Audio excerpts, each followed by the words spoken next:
అసలు ఇంతమంది ఉంటారని అస్సలు అనుకోలేదు. హలో గాయ్స్, ప్రజెంట్ అయితే మనం హాస్టల్లో అయితే ఉన్నాం. ఇక సాటర్డే సండే ఎట్లయినా హాలిడేస్ ఉంటాయి కాబట్టి సాటర్డే ఎట్లాగో గడిచిపోయింది. ఇక సండే మొత్తానికి వేస్ట్ చేయకుండా ఎటైనా ప్లాన్ వేద్దామని సీదా చార్మినార్కి అయితే ప్లాన్ వేసినాం.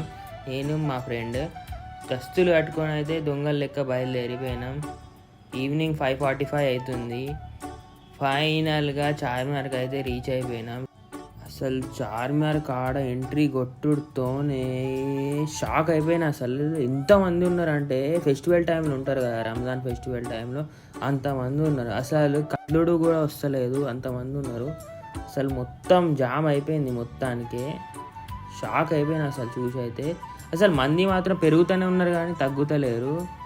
అటు ఇటు తిరిగేలోపు అసలు టైం అసలు అర్థమే కాలే టైం ఎట్లా గడిచిపోయిందో. నైట్ అయితే 11 అవుతుంది. హాస్టల్కి అయితే బయలుదేరిపోయినా. Thank you friends.